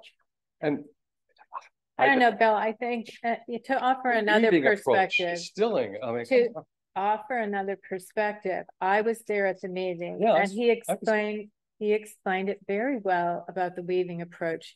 He's doing a very good job of trying to tie it to the strategic plan that this town council participated in and approved. He has done an amazing amount of work digging into issues with the county and the other counties and town boundaries. And the issue of an urban development area is very important for funding and grants. It has a lot of deeper meaning than just, well, what does, you know, who cares if we're an urban development area? So I think for the money that we are spending, we are getting tremendous value and leadership in this area. He is not working alone. We have competent planning commissioners who are working in step with him. We have heard that these planning commissioners support the continuation of his work, and they are directly involved in that work. Well, I think they're not directly involved. I agree. I'm speaking, Bill. Okay, I'm sorry. So I'm offering an alternate perspective. I respect your perspective, but I think there's a lot more under the surface that when you really attend and dig into it is there. I am confident in Javier's ability to find the money. I am confident in the Planning Commission and their ability to work with him to get us something that is leagues further ahead than what we had before. That's not to say it wasn't adequate, but the world is changing. And so I would offer that. Well, Alex, did you want to say something? Yeah, I'm just Planning Commission, comprehensive plan is nothing that I want to touch. It's nothing that I'm interested in. It's their wheelhouse. Yep. So something I am interested in is the budget. And we decided to live on this little skeleton budget we've got. It works. We do have a surplus. I would be comfortable. Well, let me backtrack that. I trust Councilman Briscoe, Javier, and the Planning Commission. Whether I agree with that opinion or not, if they say they need the guy, okay. Again, not anything I'm interested in, but I'm going to make sure we shake the budget tree the best that we can. I would very much like to see that additional pay period in there. I know that puts a lot on you, and I'm sorry, but it would make me okay with doing this if we could see that, because we're setting a bad standard, which is we're going to have a thin budget. We're going to pinch our pennies. Then every time someone has something we want to get done, we go, oh, well, you know, a little bit here, we're shaving off of this little, it's not a big surplus. So with your motion on the table, if we could get the additional money, then I would say I'm for it. Just a quick counter to that, something we ran into with applicants with town administrator. The deadline to get the application in was August 3rd. It was a 4-week, right? I think it was 4 weeks. 3 weeks. 3 weeks. 3 It was 3 weeks. So August 3rd was the deadline, which meant early July. People were starting to submit their applications. When they were starting to submit their applications, they could have already been out of work for a month or two. To put it then, you know, they were applying for a July, you know, a job the second week in July that's going to start September 22nd. We may lose a lot of good applicants to, you know, who accept other jobs in the meantime. If you want to shake the tree somewhere else and find some money, I mean, that's fine with me as well. But And I will remind, I am hiring at cap 45. My budget for town and for town clerk was 46,181. Just there was that 2% increase we did. So you have 1,600 there also. I think there's money, but I was expressed clearly when I hire decisions like this was not to be discretion by your town administrator, but direction received from town council. So that's to the first point. Whatever way you guys want to make it work, I think there's more than one way to skin this. Yeah, I have no problem with if money if we did that adjustment. Is that okay with you, Javier? If we did that adjustment? Yeah, I put it on the floor with Alex mentioned. I already brings up a good point. But I want direction from council if that feels appropriate. Yeah. Okay, any other comments that we haven't heard? It's not in the budget. And if we have to look for money, then, you know, it's not in the budget. No. I'm sorry. We haven't paid a town clerk for July and August and going into September. That's 3 months of a full-time employee that hasn't received a paycheck. So that money is there too. No, well, there's money in the system, but it's not in the budget. This was not budgeted. Right. And, you know, if something catastrophic happens, you know, we're going to need everything we got. I mean, you don't spend money on the come card. Why can't we have a surplus instead of a deficit? We're on $11,000 budget, you know, surplus right now. That's pretty thin. Now we know it's gonna come and go.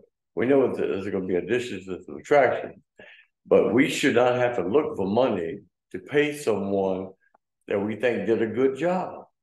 Which kind of, I can jump off to my next question there. What is the product that we are buying? It's a comp plan.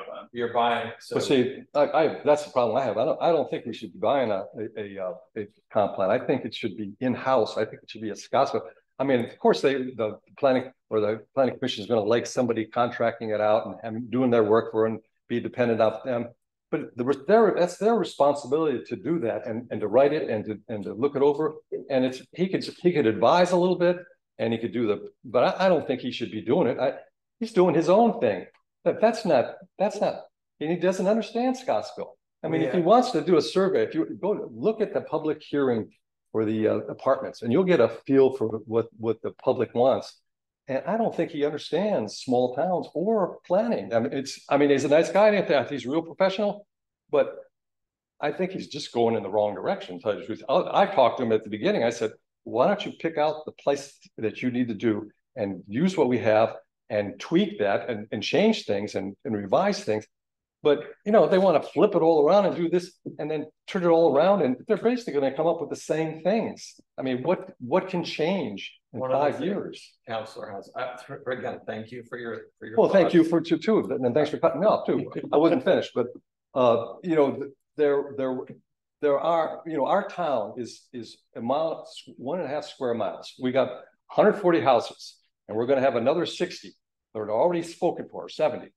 And so, you know, if they're looking for annexing and making an urban development and create, that's not what the people in this town, we're a rural small town that people love.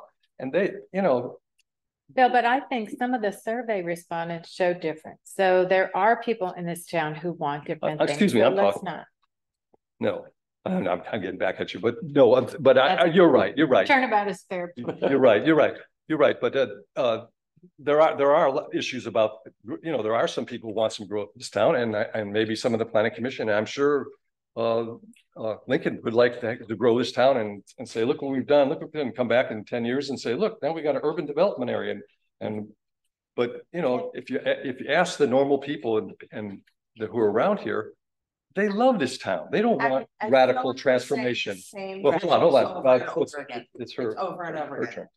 No, I'm fine. No, go on. Go on. Ask for any comments that haven't been made already, and now I'm hearing the same thing 2 and 3 times. So let's go for the vote. Mr. Town. Can I comment before we vote? Make my comment, and then we vote. Is there any? I'm totally fine with his adjustments. Are you fine with? I think there's money in our administrative line between either healthcare, employee savings from town clerk. I mentioned the surplus because we have that on top, but I think we can stay within if we stay within our budget. Well, I will then untie your hands and say, I want to see next month where it came from. If you can show me. So if it doesn't have to be the 2 weeks, if you find a good person to hire, if you find it in a reasonable place, then I will support this. I can report back during financial report. Okay. Again, I have no opinion on this. I just want to make sure we're getting our money's worth here. And I think Bill and Eddie have some very reasonable points to bring it up. But I don't know. I'm not going to die on this hill.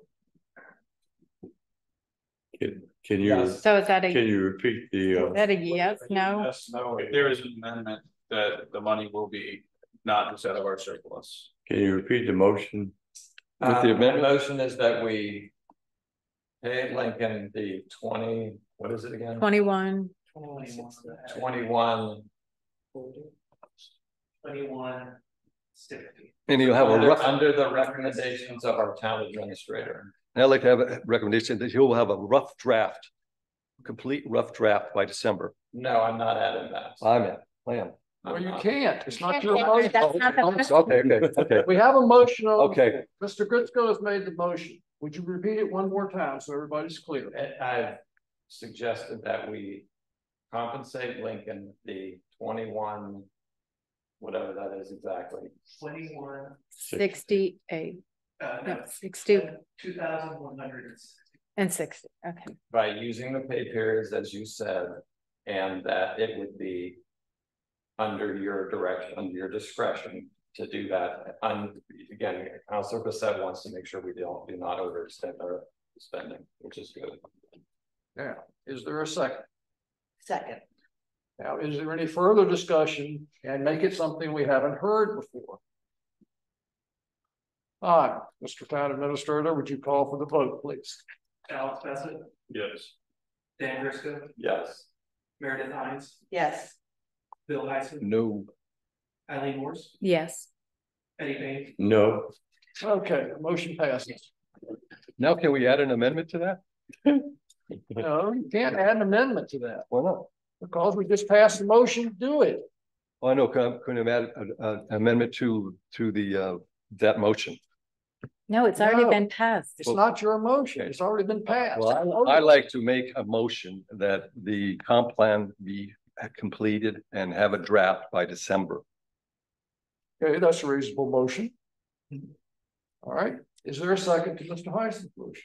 second. And Mr. Town Administrator, would you? Well, call hold on, for Mr. Mayor. discussion?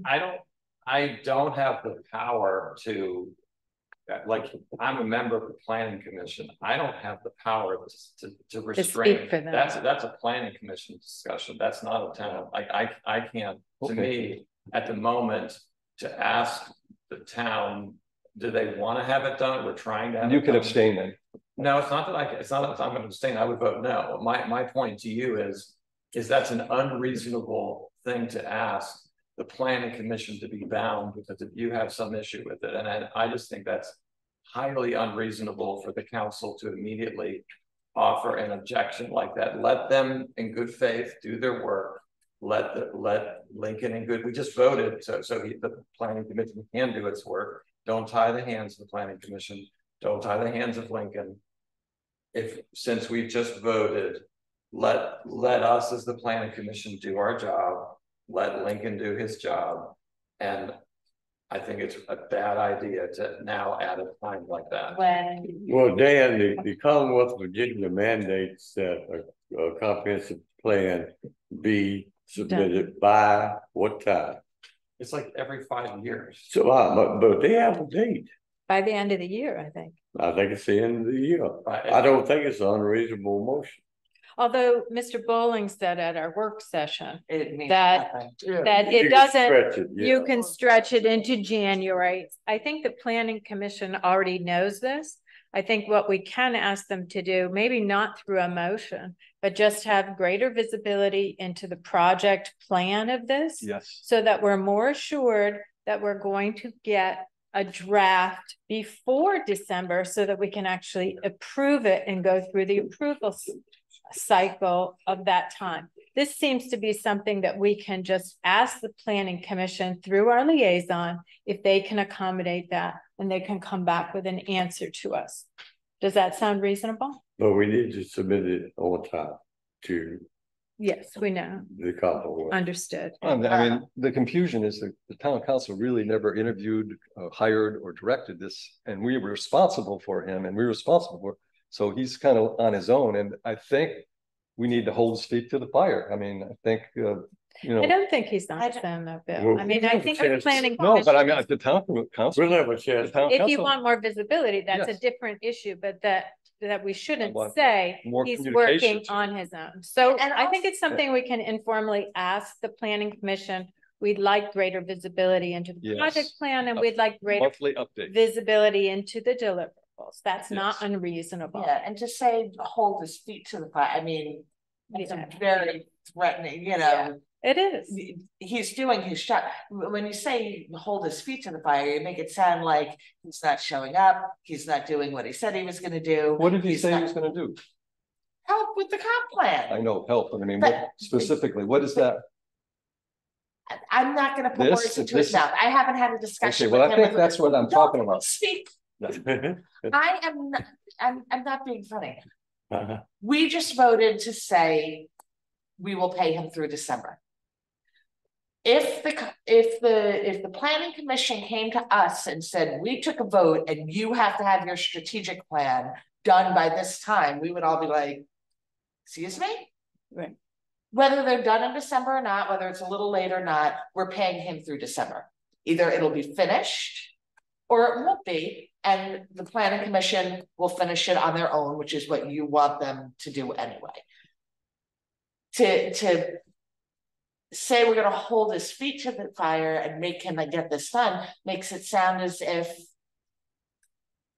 he's already not doing anything and he needs to be forced into doing it. He's working. Use that same analogy with Cody a couple of times. Mm-hmm. Very good. Right, it's very similar. So Yeah. would you All like right. to continue with this motion, withdraw your motion, change it in some way, or stick with it the way you had it? I would like, okay, I'd like to change it to have the planning commission or him or somehow define what his goal is. What he hopes to accomplish in his last couple months here. I think we could just have him at the work session and tell you that without having to go through a motion process. He'd be glad to come in and tell you what his time frame is and what he hopes to get done by the end of the year and what kind of product he expects to present to you. Okay, let's do that. So if you'd like to withdraw your motion, we'll get him We'll get him on the next calendar. work session. That'd be great. Or if That'd be you great. want to go to the next public session, the first part of September, you can ask him in person. No, actually, it would be good to have him or Lisa or one of the planning commissioners to come to our work session and explain Okay. what's going on and All right, well. what's realistic. If you withdraw your motion, we'll make sure he's at the work session to give you a full update on where he stands and what he expects to have done by December. Okay, How's sounds that? good. In person. All right, in person, yeah. I have interest in finishing it at the end of the year. He wants to finish it during the summer. He gave me a schedule with his time out expected for the year to finish December. I'll try to hold to that interest that the council has. Okay. And then I'll have a report back to you guys during the next work session, correct? Yes. All right, item 7D, we talked about this at work session. You want to just run back over it again, Javier, so we can So, we played a little bit more, safer with our money for the fiscal year 2023. The chief and I discussed our June 2023 financial statement. So according to our books, we have a surplus in the police department budget from last year that went back into the general, as Jim said. At the same time, that June date, the police chief and I were working as carefully as we could to stay within budget while addressing an unexpected repair needed to one of the police vehicles, which would total up to $8,000. Police chief, to not over intellectualize it, was very worried about starting this year with a expected deficit, but found surplus in last year. So he wanted me to bring over the concept of carrying over from last year to this year. So we can stay within budget and also address the maintenance issue that we had. We had a major issue with one of the SUVs and sent me quotes and everything. So we were carefully trying to stay within budget last fiscal year.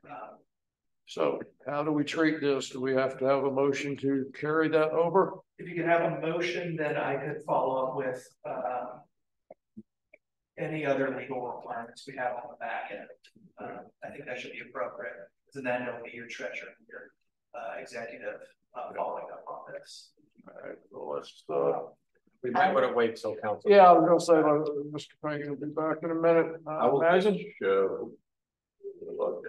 So, to my understanding, it'll show up in our annual reappropriation at the end as 8,000 more. So you just adjust that. So at the same time that we would be voting for our next budget, we could vote for reappropriation. You would see that 8,000 plus before we've broken it down, seeing how it went up and down in different lines. And that's how I would approach it. That's my understanding as being relatively newer to that part of budget processes. But it should be as simple as that. Can somebody take just a quick review so council can hear something just to I could repeat myself. okay. Yeah. So we were very careful last year with staying within budget for the police department budget. That's fiscal year 22 to 2023. When we completed our financial report for June, which would have been the end of that fiscal year, Greg and I discussed $8,000 surplus in the police department budget from last year. Greg, in June, we were careful about expenses he had with an unexpected maintenance demand on one of his vehicles. And we held off to be careful on our budget. Greg wanted to bring it up to town council, the idea of carrying over that surplus into this budget so you can stay within budget because he'll address this fiscal year that unexpected issue with the police vehicle. Yeah, has that police vehicle issue been resolved? Have we paid for it? I have invoices on me. You have invoices, but we have not paid. No. That's what this is about, right? Yeah. To be able to get the money to fund and pay for these invoices. Yeah. So actually, we're going into this year's budget to pay for something that happened last year. But we're using last year's No, money. last year's money to pay for this year. Well, why hasn't it been paid? So I was being very careful and conservative. I thought that we could not pay that extra expense within last year's budget. So I asked them to hold off for this year and then work on seeing what budgeting we can do throughout this year to address that. So we came back and got a rosier picture on this police budget. We came right and discussed it with requesting to carry over. So he's starting once football this year. 1 month in. So you just need us simply to move the money forward. Yeah. I can see, I can see carrying the money forward, but then we got a bill we haven't paid, So when do you think that'll be paid? I think I'll have a little bit of cash flow towards the end of the month and then see with that. I'm not worried about the invoices. from the vendors. I'm more worried about the budgetary limitations of the town. Or the budget of the town. Just moving it forward, that's what you're saying. Yeah. So you don't see any problem paying Colonial, what was it? About $5,600, something like that. 8,000. It's 5,000 Oh, something. is it? It was 5,000 something. I'll talk with the chief about it. And it's 8,000 is the surplus he has. But you need a motion, Mr. Mayor? Yes, motion to let Javier do what he needs to do with this $8,000. I move that we take last year's budget surplus from the police department and move it into this year's budget for the police department. Okay. Is there a second? I second. And now is there any further discussion on this? If not, we have a call for the vote, please. Alex Spencer. Yeah. Dan Briscoe. Yes. Meredith Hines. Yes. Bill Heisen. Yes. Eileen Morse. Yes. Eddie Payne. Yes. Okay. Now we come to the addition of number 7E, the USDA grant that Mr. Payne would like to discuss. Okay. Of course, we all know USDA, gives grants to municipalities like us. We have a need for maintenance in this town. We need to keep the appearance up. We need to, prepare for, inclement weathers. I mean, we're a small town. We got the same problems the big towns have.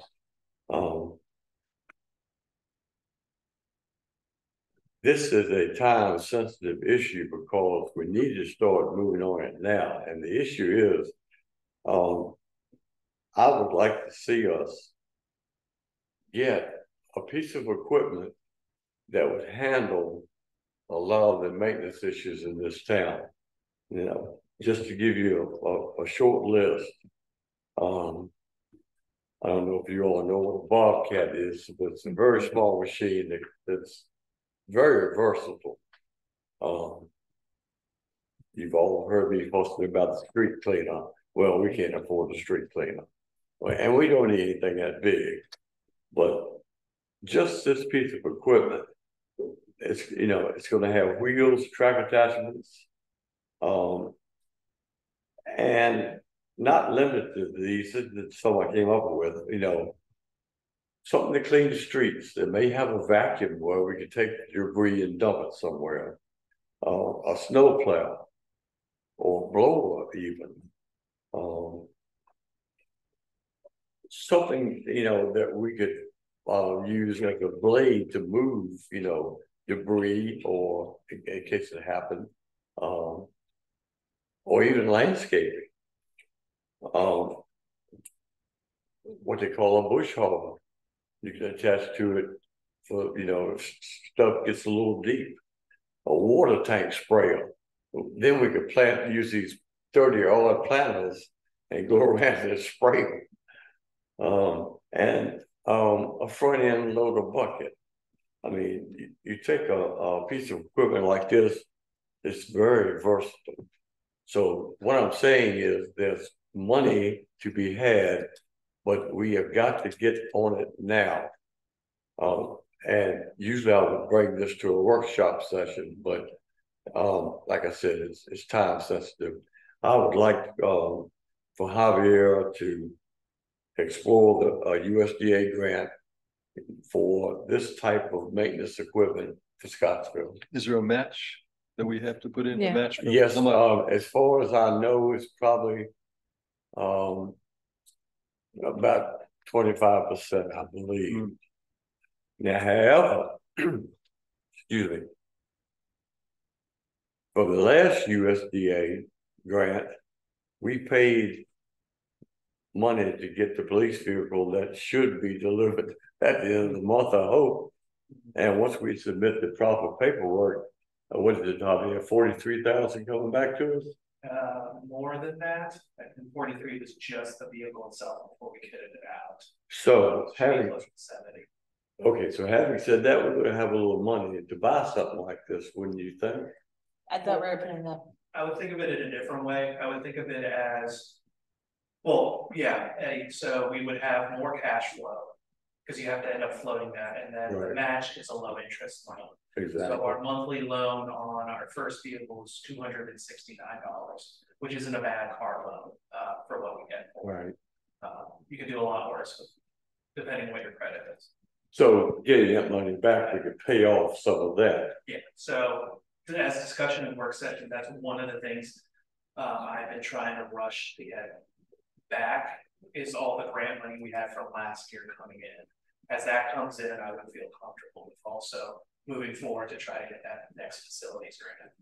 We're in a new year, as you said. Yeah. Well, I've been a little hesitant, because the last head town administrator would come out with a grant and then we had to pay money for it. But with something like this, I mean, I just asked Alex 30 minutes ago, what was their largest piece of equipment for a town this size? He said a lawnmower. I think we need more. I really do. But to be clear, we have to cover it before we get reimbursed. Exactly. And how much is it? I don't have those figures, but I will get them. I think Alex, you're involved. Yeah, I think it depends on what you want. If you want to go street attachment for cleaning the streets, if you want a wood chipper for, if there's a storm comes through, if you want just a regular bucket head on it, you can get almost anything you can imagine they have for them. So you can range from probably 75 to 100, depending on the attachments you want. It's a valuable piece of equipment. 75,000 to 100,000 and 25%. So we'd have to pay 25,000 Over the loan period. over the loan. But we'd have to cover that 100. That's the big. That's what I figure you said. That's the catch, right? I don't work with equipment like that very often. I know what it does, but it's expensive. It's expensive for a reason. So when you say it's time sensitive, it's time sensitive. As far as The deadline for what's the deadline for the grant? I'm not sure what the deadline is. I believe it's the end of the year, but I'll check on that. I can check. I wasn't. Maybe that's a good thing to come back to the work session with next month. Well, that's With the facts and figures. and that was my intention, is to bring it up at a work session as opposed to a council meeting, but with the time sensitivity and my fault, I don't know the time, but still, it's something we really got to think about. I don't want to put a motion on the floor that says we've got to do this, this, and this, but it's something that we really got to. I think that we're in a cool spot with having just bought a cruiser, that grant is available to us. Whether we want to get a Bobcat, I think a Bobcat would be great. I think you can use it all around the town, but you're stuck with the maintenance of it, which can be expensive. You're stuck with buying the attachments if you just buy it outright. It's useful, but it's not necessarily going to do exactly what we want. So maybe with that said, we have a grant available to us that I think we shouldn't let slip away. If there is something. There's no zero match grant though. I would love a zero match grant. Yeah, that's expensive. I mean, I'm a little bit mystified that we just argued about $2,100 and now we're talking about $25,000, and yet most people seem to be in a agreement with the 25,000 when we had to argue about 2,100. The difference, Eileen, is the public perception of the town of Scottsville. The public's not seeing what Lincoln's doing, okay? But they see these dirty streets. But I don't That's think the difference. I don't think we have a guarantee that that piece of equipment is going to do what we want it to do. That's which I think is worth looking into it at a work session. yeah, I'm all for looking into it. And what If you uses, don't like what that does piece of we equipment need? and you think there's something more, I don't know, I think the pavilion was bought on the same grant. Could be wrong, because I don't know. So what was bought on? Farmers Market Pavilion. I I think it was the same grant. It was the USDA. I don't know.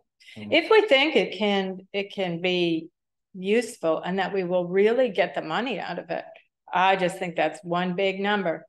25,000. Can we put it on the work session agenda for next month, Bobby? Would some research for Yeah. council be productive? It would be greatly productive if we have some actual figures Yeah. to deal with. Yeah, And I understand, and this stuff is not cheap. It's not cheap at all. right. And that's my point too. I'm just trying to get the ball rolling. Yeah, that's Yeah. good. I mean, it's a good ball to start rolling. But you know, like Councilmember Morris just said, you know, with plus over 2,100, but we're thinking, well, 25,000. And again, Mayor, the town doesn't see what Lincoln did. Well, if they come to the public sessions, they certainly could. Well, that's not the point. They're not here. Well, I So think anyhow, it's just you a get the different. facts and figures for work session, and we'll certainly seriously consider it. I think it's a good idea, and like I said, you know, Because the I know clock, my little the clock truck, starts, the clock stops, and yeah, my little John Deere with the bush hog and the scoop was 20,000. That know. was 7 years ago. Yeah. I've got 10,000 in my garage. Yeah. So You know, it's like one of those necessary evils. It's something you need, but but it's Yeah. costly at the same time, but we'll hash it out. Come up I with think that's a good perspective to have on it too. I mean, obviously, the price, but if you can show us, you know, what's that gonna buy us as far as value? Do they allow you, you know, a lot of times municipalities auction off used equipment? Yeah, Can you get a USDA grant to buy used equipment? That's a good question. yeah. Because, you know, Maybe people we are, work that there's session. somebody's bought a used state trooper car in Charlottesville, and it looks beautiful sitting there on the corner, blue and gray.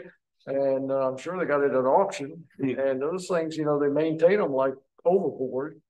Because they run them to death, but they keep them, you know, running. Maintained, Well, yeah. if you get the- We also need a place to store such a vehicle and store it securely. So, because they're, you know, So, You don't wanna lose see it. if they can, you know, we can look at a brand new one and a used one and see what the USDA will do. We probably could get used attachments, right? Yeah, You well, probably attachments know are about those. we're gonna want out of it. Yeah, but we probably get used ones for I that. hate to keep bringing. Anything things up. else? Yeah, I'm sorry, guys, but I think we finished the budget off with a chunk of money for security cameras for the pump house. So I don't know, is that a thing? I went back and I'm trying to figure out if we ever added that to that budget. What I can do is, because I can't find it in my line items here, I looked over it last Thursday.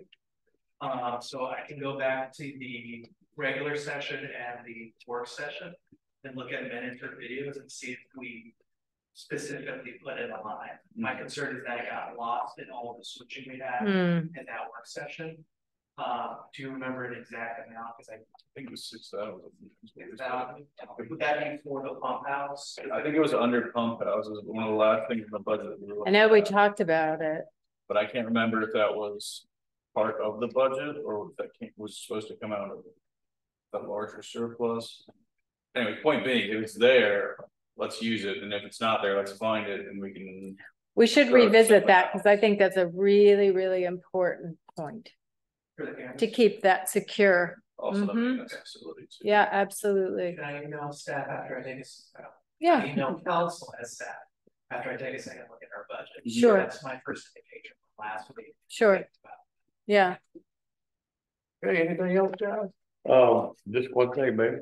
Javier, do you think that we will have a good presentation, Supervisor Price, as far as the VDOT work goes with Scottsville, to take back to the Board of Supervisors? I think so. If we stick with our schedule and with volunteer work on it, I'm gonna move. I have Jack very closely on that. I think I know how to work with his skills. That GIS program and what he can do with that's really impressive. If we get something professional looking and present that to the county, I think there's a more difficult argument to say, no. Yeah. Yeah. Try to over. Yeah. Simplify it. No. Oh, no. by our workshop next month, she's gonna be ready Oh, for it. yeah, my schedule on that email I shared with you is double finished. That's great. Okay. Thank you so Anything, much. anything else? Yeah, there it is. Motion to adjourn, Bye. second. All in favor? Bye. Thank you all. You got some finish tonight. Gotta wait. Before 10's early, huh? What am I gonna do about time? Have a good night. Thank you, Javier. Thank you.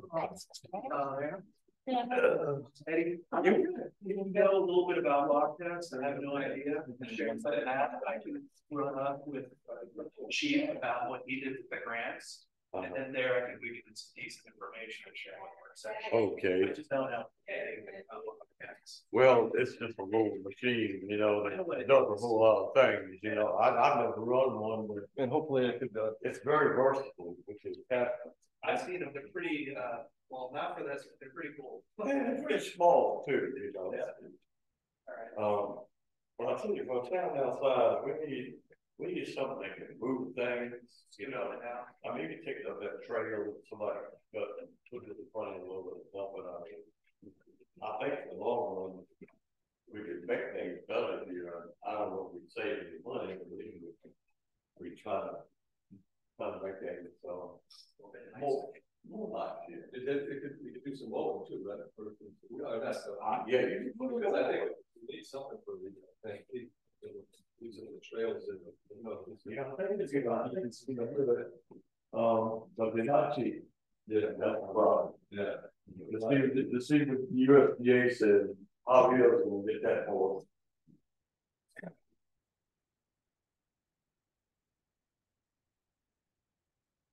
Alright, I'll talk to you guys. All right. Oh, how many, did you have anything on Wolverine? I did, I was gonna wait till you asked. Oh, yeah, we're gonna go ahead and do that now. That, Well, I don't, she'll be here tomorrow, but she's been asking me.